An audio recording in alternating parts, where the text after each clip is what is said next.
नमस्कार मंडळी, कसे आहात? मजेत ना? स्वागत आहे तुमचं नवीन एका ब्लॉग व्हिडिओमध्ये. आज आपण एक्सप्लोअर करणार आहे पिंपरकण्याचा उड्डाणपूल आणि ते एक्सप्लोअर करण्यासाठी आपल्यासोबत आहे पप्पूभाई. पप्पूभाईला सकाळीच कॉल केला होता. त्याला म्हटलं काही काम आहे का? तो म्हटला नाही. मग त्याला म्हटलं चल आपण पिंपरकण्याला जायचंय, जरा फिरून येऊ म्हटलं. मग जाऊया. आज ऊन पण पडला आहे आणि तिकडं आहे का नाही कोणतोळीच्या पुढं मला वाटते तिकडे पाऊस असू शकते, कारण का तिकडे पाऊस असतो. पण आज बहुतेक नसेल, पण जाऊया आपण बघूया आता इकडं कसं काय वातावरण आहे तिकडं, आणि इकडं तर कडक असं ऊन पडलंय.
मित्रांनो, मी जिथे आता उभा आहे हे आहे पिंपरकणे उड्डाणपूल, आणि या उड्डाणपुलालाच आता नवीन नाव देण्यात आलेले आहे, आद्य क्रांतिकारक राघोजी भांगरे जलसेतू, आणि त्यांचा फोटो पण इथं लावलेला आहे.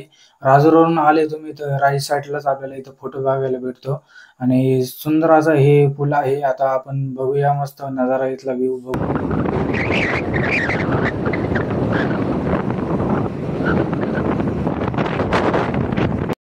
महाराष्ट्रातील एक प्रसिद्ध क्रांतिकारक, त्यांचा जन्म अहमदनगर जिल्ह्यातील देवगाव तालुका अकोले येथे रामजी व रमाबाईच्या या दाम्पत्या पोटी झाला. महादेव कोळी समाजातील झाला, आणि रामजी हे कोळी साम्राज्य असलेल्या जवाहरांच्या मुकणी संस्थानीय राजूर प्रतापाचे सुभेदार होते. रामजी यांनी राघोजींना घरी शिक्षणाची व्यवस्था केली. पुढे राघोजी तर वारजीबाजी आणि भालाफेक, पट्ट्या चालविणे, बंदुकीने निशाणा साधणे, घोडेस्वारी करणे यात तरबेज झाले. आणि निळवंडे धरण हे प्रवरा नदीवर बांधलेले असून त्या प्रवरा नदीमध्ये पिंपरकणे या ठिकाणी एक जलसेतू बांधण्यात आलेला आहे, आणि त्या जलसेतूला पिंपरकण्याचा उड्डाणपूल असे म्हणण्याचे आता कालांतराने त्याचे नाव आद्य क्रांतिकारक राघोजी भांगरे जलसेतू असे नाव देण्यात आले आहे. दोन्ही बाजूने उंच भाग आणि समोर राघोजी भांगरे बेस दिसते. त्या तर मित्रांनो, या उड्डाणपुलाची उंची पण भरपूर आहे आणि रुंदी पण भरपूर आहे. असा अतिशय सुंदर दिसणारा हा उड्डाणपूल या प्रवरा नदीवर बांधलेला निळवंडे धरण आणि त्याच्यावर हा बांधलेला उड्डाणपूल आदी क्रांतिकारक वीर राघोजी भांगरे जलसेतू असे याला नाव